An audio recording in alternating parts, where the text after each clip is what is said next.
Hello, dwellers of the internet, welcome back. Today I was thinking a little bit about romanticism in the Star Wars canon, and I was comparing some of the hints to relationships forming between characters in the original trilogy and in the prequel trilogy to the sequel trilogy, which is happening right now.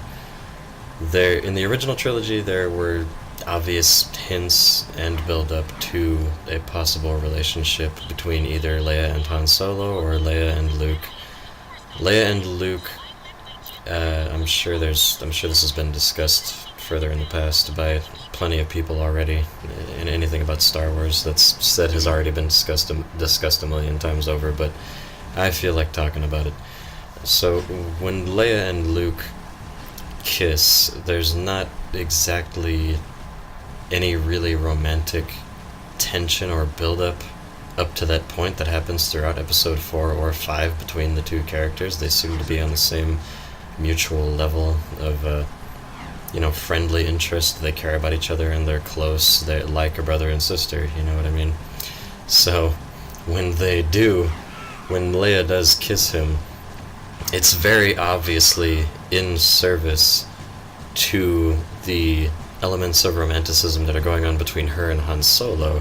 The only reason she kisses Luke is to spite Han Solo, because she's trying to show him or prove to him by any means necessary, even if it means kissing one of her best friends, that she doesn't need him. Not that she doesn't need him. The point in that scene is that he doesn't own her, and he doesn't have her figured out, sort of thing. Like, he believes he can predict everything about her emotional reactions to situations, which it gets on her nerves extremely, being that not only is she a princess, but she's a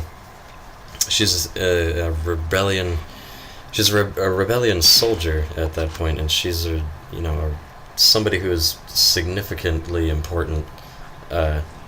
She's a member of the Imperial Senate. She's somebody who regards themselves in a really high esteem, and the fact that this random smuggling piece of shit, who is living a chaotic life, a life of lies and treason and manipulation, thinks that he has her figured out, bothers her immensely, which is completely understandable.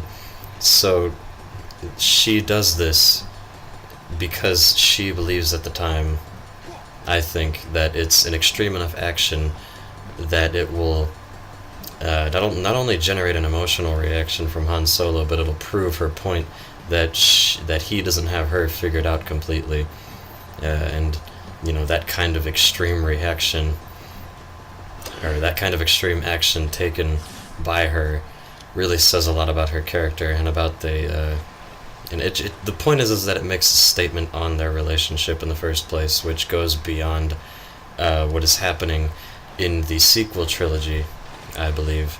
What you have in the sequel trilogy is not perfectly set up romanticism like that, where you have juxtaposed characters that have affiliations with each other in time to develop their feelings, because there are scenes that are centered around the romanticism of the situation. What you have in the sequel trilogy is these characters who are doing a lot of things together. They are committed to a cause that unites them. They treat each other with kindness, as fairly benevolent beings do. But there's not anything happening between them that's purposefully romantic or meant to set up any kind of romantic situation. So what this does, from a filmmaking standpoint, is that it allows for any claims of romanticism between these characters to be arbitrary. Not only that, but it allows for the shippers and people who want certain people in the franchise that happen to be linked in a certain way.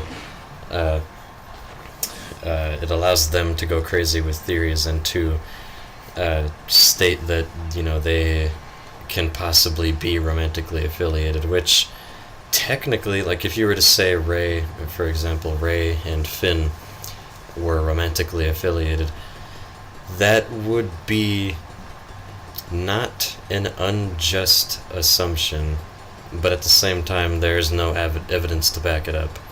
It's the weird thing in this sequel trilogy is that nothing is explicitly romantic, but there's also not any evidence that disproves a possible romantic interest of each of these characters with another character, which is which is exemplified by the relationship between Finn and Rey, which is why people can go crazy with the theory that says, oh, that he cares so much about her, and they might try to use something as evidence from the film The Last Jedi, such as soon as Finn wakes up, the first question he asks is, where's Rey?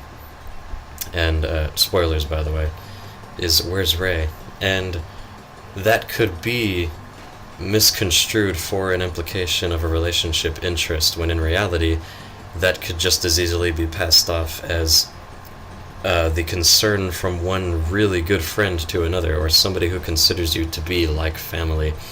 This is why these lines can get crossed between romantic interest and familial interest so often. And it's interesting from a storytelling standpoint how the original trilogy reflects how implicitness can be used in favor of a relationship, and how the sequel trilogy doesn't use it really at all, and people can go crazy with theories. Anyways, that's it for this one, guys. See you in the next one.